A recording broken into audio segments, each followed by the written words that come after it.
رب اشرح لي صدري ويسر لي أمري واحلل عقدة من لساني يفقهوا قولي۔ السلام علیکم ورحمۃ اللہ وبرکاتہ۔ آج ہم جس موضوع کے حوالے سے گفتگو کریں گے وہ ہے بر الوالدین، والدین سے حسن سلوک۔ قال اللہ تعالی وقضى ربك الا تعبدوا الا اياه وبالوالدين احسانا، بنی اسرائیل آیت 23۔ اللہ تعالیٰ کا ارشاد ہے، اور تیرے رب نے فیصلہ کر دیا ہے کہ تم کسی کی عبادت نہ کرو مگر صرف اللہ کی، اور والدین کے ساتھ نیک سلوک کرو۔ تو یہاں قضا کا لفظ استعمال کیا گیا ہے۔ قضا قاضی سے نکلا ہے، قاضی ہوتا ہے فیصلہ کرنے والا۔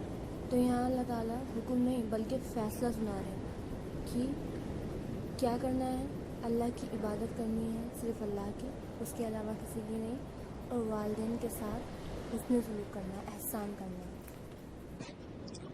اللہ کی عبادت کا مطلب کہ اللہ کے تمام احکام جو اس نے کرنے کے لیے کہے ہیں، اپنے بندوں کو فرض کیے ہیں،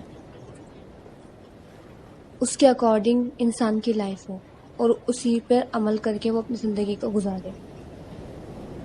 بظاہر اللہ اپنے بندوں کو آزادی دیتا ہے، اپنے سارے احکام بتانے کے بعد اس نے آزادی دے دی ہے ہمیں، ہم چاہیں تو مانیں اور چاہیں تو نہ مانیں۔ یہ آزادی اس نے ہمیں اس لیے دی ہے تاکہ وہ دیکھ سکے کہ فل فریڈم کے باوجود میرے بندے جو ہیں میرے بتائے احکام پر، میرے بتائے جو ساری گائیڈ لائنز ہیں اس پر عمل کرتے ہیں یا نہیں۔ تو بظاہر اللہ نے ہمیں آزادی دی ہے مگر وہ سب کچھ دیکھ رہے ہیں۔ تو یہاں ایک طرف اللہ کی عبادت پر زور ہے اور دوسری طرف والدین کے ساتھ حسن سلوک۔ والدین، والد اور والدہ، یہاں مراد دونوں سے ہے، اور یہاں والدین کے ساتھ احسان کرنے کے لیے کہا جا رہا ہے کہ صرف اللہ کی عبادت کرنی ہے ہمیں اور والدین کے ساتھ احسان کرنا ہے۔ تو احسان میں وہ خدمت آ جاتی ہے کہ پھر اس کے بعد ہائی لیول والی خدمت، احسان میں وہ خدمت آ جاتی ہے کہ پھر اس کے بعد کوئی اس سے بڑھ کر اور بہتر خدمت نہ کی گئی ہو یا نہ کی جائے۔ تو والدین کے ساتھ کیا کرنا ہے ہمیں؟ احسان، حسن سلوک۔ اللہ کے ساتھ احسان کیا ہے؟ کہ اللہ کی عبادت اس طرح کی جائے کہ ہمیں عبادت کرتے ہوئے یہ محسوس ہو کہ اللہ تعالیٰ ہمیں دیکھ رہے ہیں، صرف فرض سمجھ کے نہیں، یا صرف ایسے ہی نہیں کہ بس ہاں ایک کام ہے اور اس کو ہمیں کرنا ہے، نہیں، عبادت کرتے ہوئے ہمیں خود فیل ہو کہ ہمیں اللہ تعالیٰ دیکھ رہے ہیں عبادت کرتے ہوئے، کیونکہ جب ہمیں کوئی دیکھتا ہے تو اس کام میں جو ہے ہم اور زیادہ پرفیکشن کرنے کی کوشش کرتے ہیں۔ تو اسی طرح عبادت کے دوران جب ہمیں یہ فیل ہوگا کہ اللہ ہمیں دیکھ رہا ہے تو ہماری نماز، قرآن اور جو بھی عبادات ہیں اس میں اور زیادہ خشوع اور خضوع پیدا ہوگا۔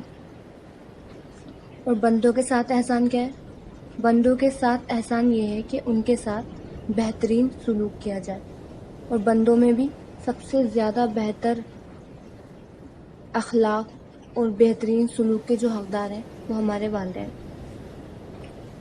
تو دوسری آیت کے حوالے سے قال اللہ تعالی وَوَصَّيْنَا الْإِنسَانَ بِالْوَالِدَيْهِ احسانا۔ تو اللہ تعالیٰ کا ارشاد ہے کہ ہم نے انسان کو وصیت کی ہے کہ وہ اپنے والدین کے ساتھ نیک سلوک کرے۔ تو ایک طرف اللہ جو کہ پورا حق رکھتا ہے کہ ہم اس کی بہترین عبادت کریں، وہ تو سب سے اوپر ہے، اللہ کے مقام پر کسی کو نہیں رکھا جا سکتا، مگر دوسری طرف جو دنیاوی رشتے ہیں ان میں اللہ پاک سب سے زیادہ بہترین سلوک جو کرنے کے لیے بول رہے ہیں وہ والدین ہیں، کیونکہ والدین مستحق ہیں ہمارے اچھے اخلاق اور ہمارے بہترین سلوک کے۔ تو ہمارا دین کیسا ہے جس میں ہمیں سارے رشتوں کے حقوق بتا دیے گئے ہیں، بھائی کے کیا حقوق ہیں ہم پر، بہن کے کیا حقوق ہیں، بیوی کے کیا حقوق ہیں، شوہر کے کیا حقوق ہیں، پیرنٹس کے کیا حقوق ہیں، پڑوسی کے کیا حقوق ہیں، مسافر کے کیا حقوق ہیں۔ تو ہمارا دین اس سب حقوق کے بارے میں ہمیں بتاتا ہے۔ کیوں؟ ذمہ داری ڈالی گئی ہے ایک طریقے سے ان دنیاوی رشتوں کی، کیونکہ ذمہ داری جب انسان پر ہوتی ہے تو وہ اسے نبھاتا ہے، اور اگر ہم یہ ذمہ داری نہیں نبھاتے ہیں تو ان پر پوچھ ہے، پھر وہ بہت کڑی پوچھ ہے۔ اس لیے ان سب میں احتیاط کی ضرورت ہے، کیونکہ بعض دفعہ ہم بڑی سے بڑی نیکی کا کام بھی کرتے ہیں، مگر ہم ان ذمہ داریوں کو پورا نہیں کر رہے ہیں اگر، تو وہ بڑی سے بڑی نیکیاں بھی خاک میں مل جاتی ہیں۔ صرف رشتہ داروں کے ساتھ ہی نہیں، عام انسان کے بھی ہم پر حق ہے، یا ہم سے اس کو کوئی ایذا نہ پہنچے، کوئی تکلیف نہ پہنچے، ہماری وجہ سے وہ محفوظ رہے، ہماری زبان سے محفوظ رہے، ہمارے ہاتھوں سے محفوظ رہے، ہمارے شر سے محفوظ رہے۔ تو صرف ایک رشتہ داری نہیں، جو عام انسان ہے اس کے بھی ہم پر حق ہے کہ ہمیں اس سے کوئی تکلیف نہ پہنچے، یا ہماری زبان یا ہماری باتوں سے اسے کوئی تکلیف نہ پہنچے۔ مگر ان تمام رشتوں میں جو سب سے اہمیت کا حامل رشتہ ہے وہ اللہ پاک نے والدین کو بتایا ہے، کیونکہ اللہ تعالیٰ ان دونوں آیات میں اپنی عبادت کے بعد والدین کے ساتھ بہترین سلوک کرنے کی تلقین ہمیں کرتے ہیں، اور اگر ہم ایسا نہیں کرتے ہیں تو پھر بڑی سے بڑی نیکی کے کام بھی اگر ہم کر رہے ہیں تو وہ بیکار ہے، ایک طریقے سے وہ بیکار ہے، کیونکہ ہم اللہ کے جب حکم کو مان ہی نہیں رہے ہیں تو پھر باقی اور کچھ بھی کرنا بیکار ہے، کہ جب ہم اپنے والدین کا ہی حق پورا نہیں کر پاتے۔ عن عبد اللہ بن عمر عن النبی صلی اللہ علیہ وسلم قال رضا الرب فی رضا الوالد وسخط الرب فی سخط الوالد، رواہ الترمذی کتاب البر والصلۃ۔ یہ ترمذی نے روایت کی ہے یہ حدیث۔ تو اس کا مفہوم اس طرح ہے، سیدنا عبداللہ بن عمر رضی اللہ عنہ سے روایت ہے کہ نبی کریم صلی اللہ علیہ وسلم نے فرمایا، والد کی رضا میں رب کی رضا ہے، اور والد کے غصے میں رب کا غصہ ہے۔ تو اس حدیث سے ہمیں پتہ لگتا ہے کہ اگر ہمارے والد ہم سے ناراض ہیں کسی بات پر تو خدا بھی ہم سے ناراض ہے، مگر یہاں یہ اس بات سے صاف ہو جاتا ہے کہ اللہ تعالیٰ فرما رہے ہیں جہاں اللہ کی ناراضگی ہو، حدیث ہے یہ، جہاں اللہ کی ناراضگی ہو وہاں کسی بندے کی رضامندی کو نہیں دیکھا جائے گا۔ جہاں پر جس حکم میں اگر آپ کے والد آپ کو کوئی حکم دے رہے ہیں لیکن وہ اللہ کو ناراض کرنے والا حکم ہے، ٹھیک ہے، اللہ کو ناراض کرنے والا حکم ہے، تو وہاں والد کا بھی حکم نہیں مانا جائے گا، کیونکہ رب سب سے اوپر ہے، اللہ کی بات سب سے پہلی مانی جائے گی، پھر والد کی اور والدہ کی۔ اس کے علاوہ دنیاوی جتنے بھی کام ہوں گے اس میں والدین کی اجازت لی جائے گی۔ جہاں اللہ کی ناراضگی ہو وہاں والد کی بھی بات نہیں مانی جائے گی، مگر دنیاوی جتنے بھی کام ہوں گے، جتنی بھی چیزیں ہیں، ان میں آپ کو والدین کی اجازت لینی پڑے گی ہر حال میں۔ تو کچھ بچے یہ سوچتے ہیں آج کہ ہم آزاد ہیں اور ہمارے پاس ہمارے پیرنٹس سے زیادہ علم ہے، تو ہم اچھے برے کی سمجھ رکھتے ہیں ان سے زیادہ، تو ہم ہر بات پہ ان کی اجازت کیوں لیں؟ باقی ہم بہت اچھی طرح ڈیسیجن کر سکتے ہیں، کسی بھی بات پر ڈیسیجن لے سکتے ہیں، اور ہم زیادہ اچھی طرح کسی بھی چیز کے لیے ڈیسیجن لے سکتے ہیں، تو والدین سے بھی ڈسکس کرنے کی کیا ضرورت ہے پھر اس چیز کی؟ تو اس کی بنیادی وجہ یہ ہے کہ ہم اپنے والدین سے کبھی بے نیاز نہیں ہو سکتے، اور والدین سے زیادہ ہماری بھلائی اور کوئی نہیں چاہ سکتا۔ والدین ہر دکھ میں سکھ میں ہمارا ساتھ دیتے ہیں، ہمیشہ ہمارا ساتھ دیتے ہیں، چاہے اور کوئی ساتھ دے نہ دے، والدین ضرور دیتے ہیں، اور یہاں تک کہ پوری زندگی وہ لوگ ہمارے لیے محنت کرتے ہیں۔ تو اللہ تعالیٰ کسی کی بھی محنت کو ضائع نہیں جانے دیتے، اس لیے اپنی عبادت کے بعد والدین کے ساتھ نیک سلوک کرنے کی ہمیں تلقین کرتے ہیں، کیونکہ والدین ہمارے لیے دنیا میں بہت قربانیاں کرتے ہیں، خوشی کے ساتھ، وہ بھی جب بھی وہ ہم پہ اپنا مال خرچ کرتے ہیں یا اپنی جان تک قربان کر دیتے ہیں تو وہ بھی خوشی کہ یہ میری اولاد ہے۔ بظاہر دوسرے لوگ بھی ہمارے لیے کرتے ہیں کچھ نہ کچھ، مگر وہ مجبوری کے تحت کرتے ہیں یا نہ خوش نہیں ہوتے اتنا کوئی بھی قربانی دیتے ہوئے، لیکن والدین بڑی ہو یا چھوٹی ہو سب قربانی کو وہ ہنستے ہنستے دیتے ہیں اپنی اولاد کے لیے۔ یہاں تک کہ کچھ بچے ہوتے ہیں کہ اپنے والدین کو بہت پریشان کرتے ہیں، بات نہیں مانتے ہیں یا پھر الگ ہی ڈائریکشن چلے جاتے ہیں، مگر پھر بھی والدین کی محبت ان سے کم نہیں ہوتی، اور والدین اولاد چاہے کتنی ہی بری ہو ہمارے خیر خواہ رہتے ہیں، ہمیشہ ہمارا بھلا ہی سوچتے ہیں۔ اور یہ بھی ہے کہ والدین اپنی اولاد کو کبھی دھوکہ نہیں دیتے، بچے کی ہر چھوٹی سے چھوٹی ضروریات پوری کرنے کے لیے وہ بہت کام کرتے ہیں، اور اپنی اولاد کو خوشی دینے کے لیے وہ کچھ بھی کر جاتے ہیں، یہاں تک کہ دنیا اور دین دونوں داؤ پر لگا دیتے ہیں۔ ماں باپ کی خوشی اور کوشش ہمیشہ یہی رہتی ہے کہ ان کی اولاد ان سے آگے جائے اور ان سے زیادہ ترقی کرے،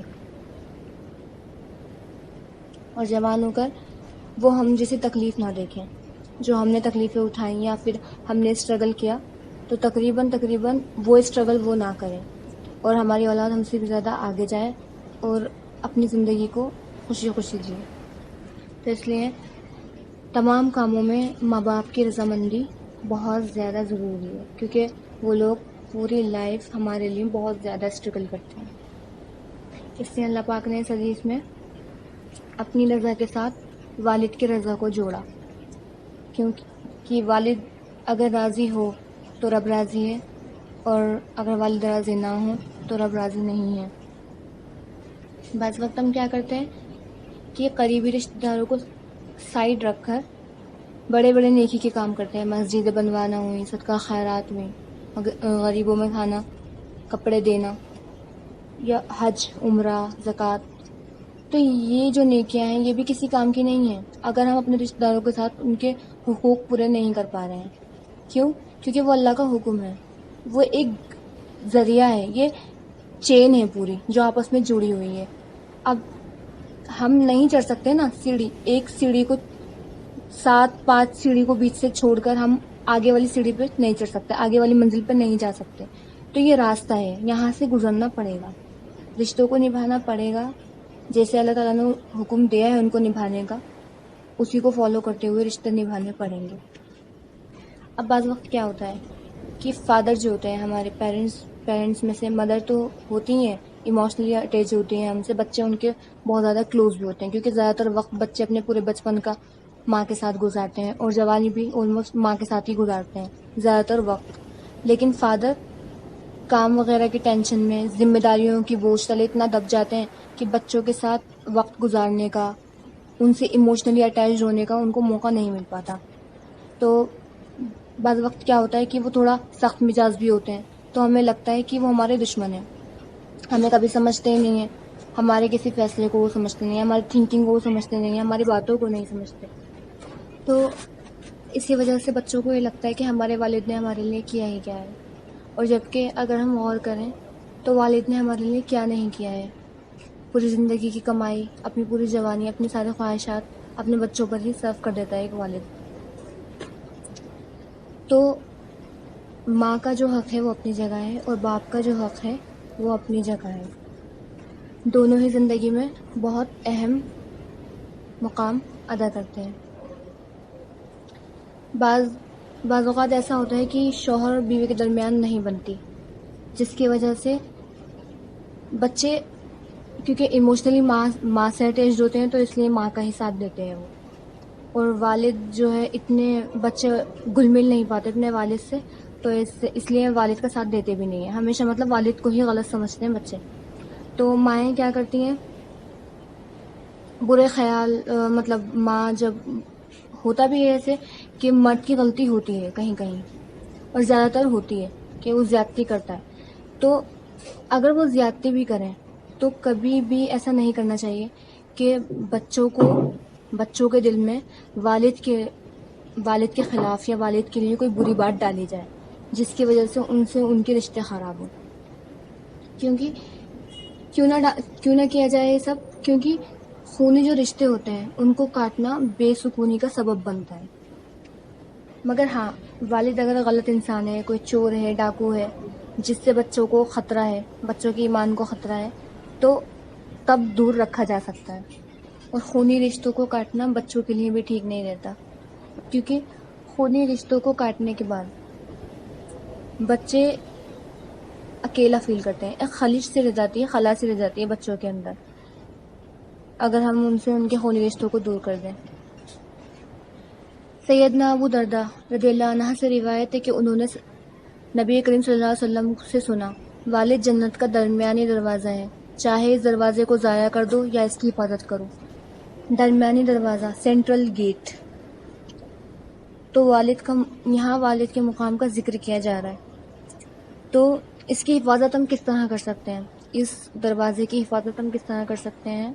والد کے ساتھ اپنے تعلق کو درست کر کر، کہ اگر کوئی شخص نیکی کے بڑے بڑے کام کرتا ہے، نماز، حج، زکوٰۃ، تمام فرائض کو پورا کرتا ہے، مگر والدین سے غافل ہے، تو اس کی کسی نیکی کا پھر کوئی فائدہ نہیں ہے۔ تو جنت میں داخلے کا دروازہ نہیں کھلے گا اگر ہم اللہ کے اس حکم کی پیروی نہیں کرتے۔ تو کچھ ذمہ داریاں ہوتی ہیں، کچھ فرائض ہوتے ہیں جن کو پورا کرنا پڑتا ہے، جس کے بغیر کوئی بھی نیکی آپ کو جنت میں داخل نہیں کرا سکتی۔ تو اس میں سے ایک ذمہ داری والدین کے ساتھ حسن سلوک اور ان کی ذمہ داری ہے۔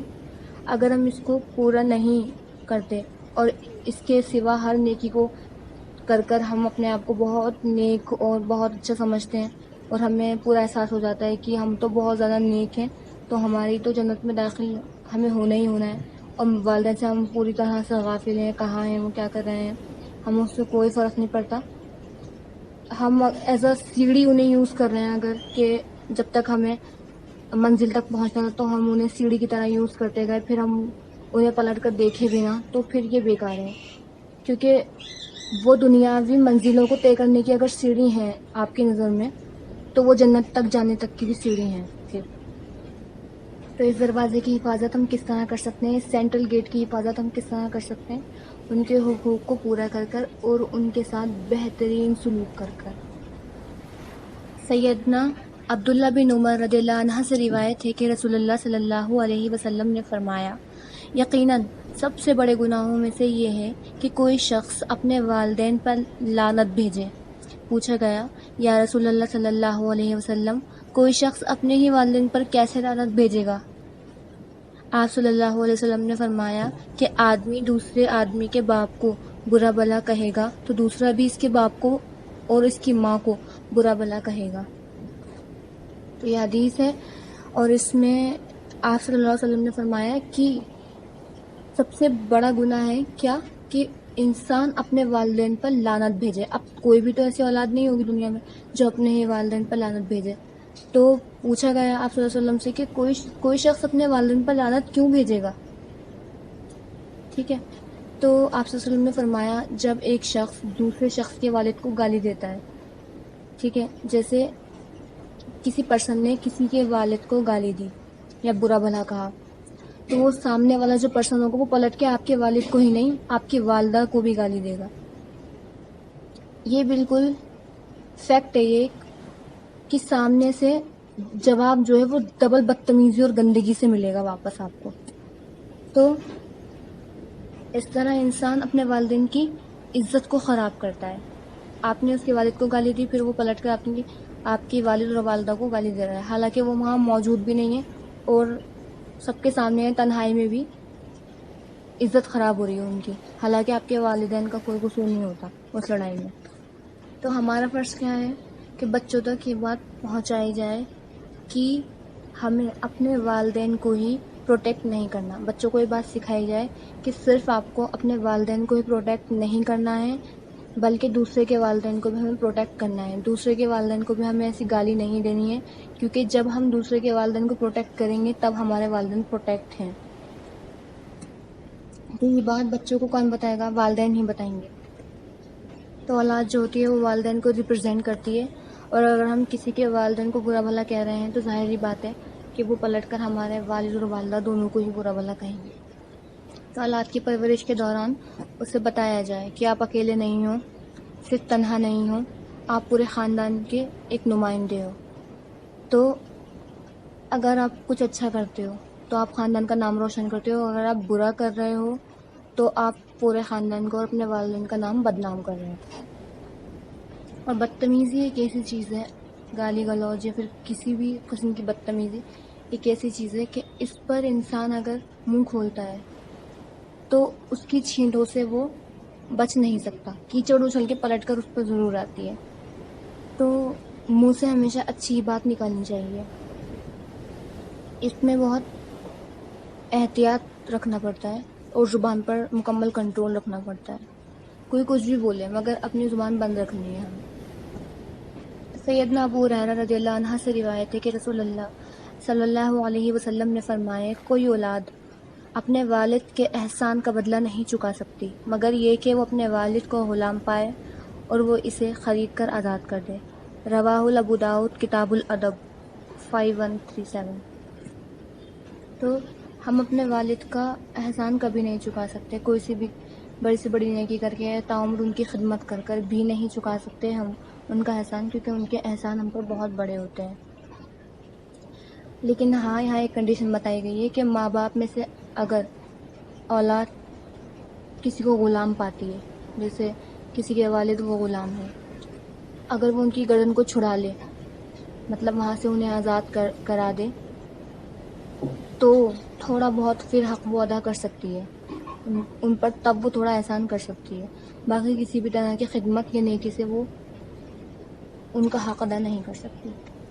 تو والدین کی کتنی بھی خدمت کر لی جائے اور اس کو کرنے کے بعد فخر بالکل محسوس نہ کیا جائے کہ ہم تو بہت اچھے ہیں، ہم اپنے والدین کی بہت خدمت کرتے ہیں، کیونکہ کوئی بھی خدمت والدین کے ساتھ حق ادا نہیں کیا جا سکتا، کیونکہ والدین کے ہم پر، والد ہو یا والدہ، ہم پر بیشتر بے انتہا احسان ہوتے ہیں. کیا ہوتا ہے کہ ماں باپ اپنی تمام کمائی ہم پر خوشی کے ساتھ خرچ کرتے ہیں، لیکن جب اولاد اس قابل ہو جاتی ہے تو وہ خوشی سے خرچ نہیں کرتی. تو ایسا نہیں کرنا چاہیے. کیوں؟ کیونکہ ماں باپ پر خرچ کرنا بہترین ہے، پسندیدہ ہے اور بڑی نیکیوں میں سے ہے، اور بخل ناپسندیدہ ہے. ماں باپ پر خرچ کرنے پر یا کہیں بھی بخل جو ہے ناپسندیدہ ہے، کنجوسی نہ کی جائے. ایک شخص آپ صلی اللہ علیہ وسلم کے پاس شکایت لے کے آتا ہے، تو وہ شکایت کیا کرتا ہے کہ میرے والد میرے مال میں سے جو چاہے وہ لے لیتے ہیں اور مجھ سے اس چیز کی اجازت بھی نہیں لیتے. ٹھیک ہے، تو وہ آپ صلی اللہ علیہ وسلم کے پاس شکایت لے کر یہ آئے تھے کہ ان کے والد جو یہ جو کرتے ہیں بلا اجازت، وہ جو ہے ان کی کوئی بھی چیز لے لیتے ہیں اور ان سے پوچھتے بھی نہیں ہیں، تو اس کو روکا جائے. یہ شکایت لے کر آئے تھے اپنے والد کی. تو آپ صلی اللہ علیہ وسلم نے ان کے والد کو بلایا تو دیکھا کہ ایک بہت ضعیف انسان ہے جو لاٹھی لے کر چلتے ہوئے آ رہے ہیں سامنے سے. تو آپ صلی اللہ علیہ وسلم نے کیا کرا، جب وہ آئے تو ان سے پوچھا کہ آپ کے بیٹے نے آپ کے لیے مطلب یہ شکایت کی ہے، تو کیا یہ درست شکایت ہے، مطلب یہ ٹھیک بول رہے ہیں کیا؟ تو وہ بوڑھے جو تھے وہ رونے لگے.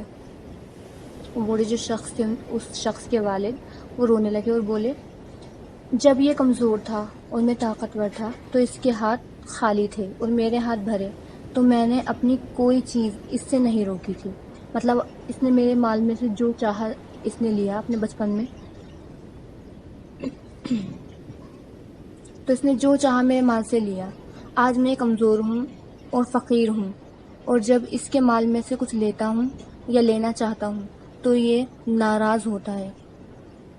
اس پر جو ہے آپ صلی اللہ علیہ وسلم بہت رونے لگے تھے اور انہوں نے فرمایا کہ انت لی مالو کا لی ابو کا، تم خود بھی اور تمہارا مال بھی سب تمہارے باپ کا ہے. مطلب جتنا حق اولاد پر والدین کا ہوتا ہے اتنا ہی اس کے مال، دولت اور گھر پر بھی ہے، برابر کے حقدار ہیں. اس سے یہ بھی پتہ لگتا ہے کہ اولاد کے مال پر اسپیشلی خاص طور پر والدین کا ہی پہلا حق ہے. یہاں یہ بھی دیکھا جاتا ہے کہ والدین حریص نہیں ہوتے، وہ اپنے بچوں کے مال پر نظر نہیں رکھتے. اگر بچے انہیں کچھ دیتے بھی ہیں تو وہ کیا کرتے ہیں، بچوں پر ہی خرچ کر دیتے ہیں. تو ہماری کمائی پر، اولاد کی کمائی پر والدین کا اس لیے بھی حق ہے کیونکہ وہ ہم پر اپنی پوری زندگی کی کمائی لگاتے ہیں، ہماری تعلیم پر، ہماری پرورش پر، ہماری ہاری بیماری پر، ہماری شادی پر، ہماری آگے کی زندگی پر، ہمارے لیے گھر بھی بناتے ہیں. تو اس لیے والدین کا پہلا حق ہے اپنی اولاد کی کمائی پر، اس کے مال پر. تو اولاد کا فرض بنتا ہے کہ والدین پر خرچ کریں، خاص طور پر تب وہ تکلیف میں ہوں اور ان کا کوئی ذریعہ نہ ہو سوائے ان کی اولاد کے.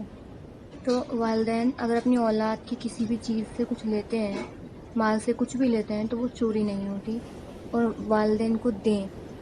ان کو پیسوں کی ضرورت نہیں ہے تب بھی انہیں دیں، کیونکہ ایک وقت ایک دور ایسا ہوتا ہے کہ انہوں نے ہزاروں روپے اپنی اولاد پر، اپنے گھر پر اپنے ہاتھ سے خرچ کیا ہوتا ہے.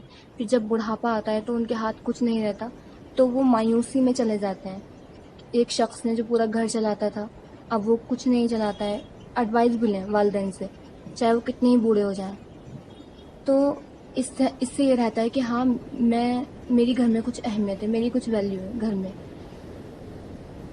اور پیسے دے کر یا پھر کچھ بھی دے کر اس پہ نظر نہ رکھیں، وہ جو چاہے جیسے چاہے خرچ کریں. بعض وقت یہ ہوتا ہے کہ ہم اپنے والدین کو کچھ پیسے دیتے ہیں اور جو ہمارے تھوڑے کمزور بہن بھائی ہوتے ہیں، تھوڑے فائنینشیل اتنے اسٹرانگ نہیں ہوتے، تو والدین ان کو سپورٹ کر دیتے ہیں. تو ہم نہیں چاہتے کہ یہ ہمارے پیسے ہیں اور ہم نے ان کو دیے تھے تو ہم جیسے چاہیں یہ اس طرح خرچ کریں. اور بعض دفعہ ہم ان سے کہہ بھی دیتے ہیں کہ دیکھیے یہ فلاں کو مت دیجیے گا اور یہ خود پر ہی خرچ کیجیے گا. تو نہیں، ہم نے انہیں پیسے دے دیے، بس پیسے دے کر بے نیاز رہیں. وہ جیسے چاہے جہاں چاہیں خرچ کریں، وہ ان کی مرضی ہے، وہ ان کا مال ہے، وہ جہاں چاہیں اسے خرچ کریں. سیدنا ابو ہریرہ رضی اللہ عنہ سے روایت ہے کہ ایک شخص رسول اللہ صلی اللہ علیہ وسلم کی خدمت میں حاضر ہوا اور عرض کیا کہ یا رسول اللہ صلی اللہ علیہ وسلم، میرے اچھے سلوک کا سب سے زیادہ حقدار کون ہے؟ فرمایا تمہاری ماں. پوچھا اس کے بعد کون؟ فرمایا تمہاری ماں. اس نے پوچھا اس کے بعد کون؟ آپ صلی اللہ علیہ وسلم نے فرمایا تمہاری ماں. اس نے پوچھا اس کے بعد کون؟ آپ صلی اللہ علیہ وسلم نے فرمایا پھر تمہارا باپ.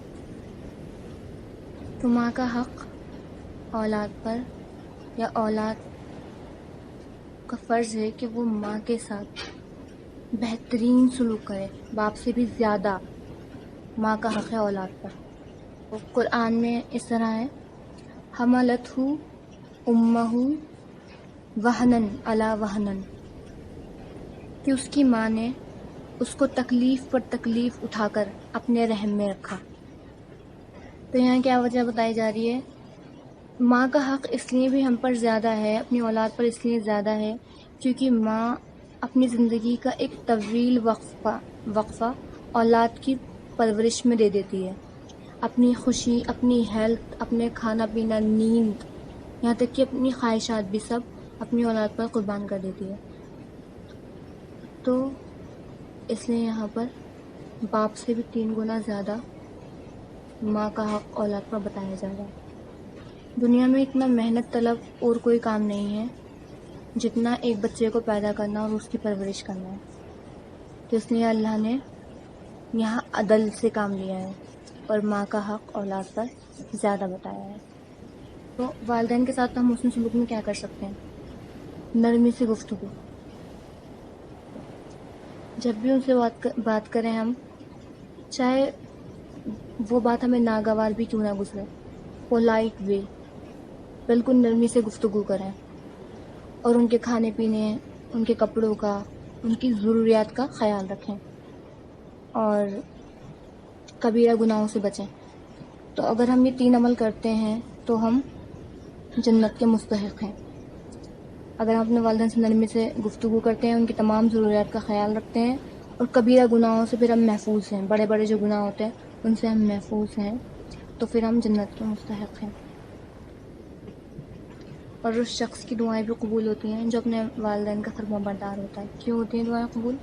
کیونکہ یہ اللہ کا حکم ہے اور جب ہم اس کو نبھاتے ہیں، اس کو پورا کرتے ہیں تو اللہ ہم سے راضی ہوتا ہے اور ہمیں یہ اللہ کے قریب جانے کا ایک ذریعہ بھی ہے، اللہ کے قربت کا ایک ذریعہ ہے اور اللہ کی نظروں میں ہمیں پسندیدہ بناتا ہے. کیوں؟ کیونکہ ہم اللہ کی حکم کو پورا کر رہے ہیں. نماز کے بعد جو ہے وہ بہترین عمل والدین کی خدمت ہے.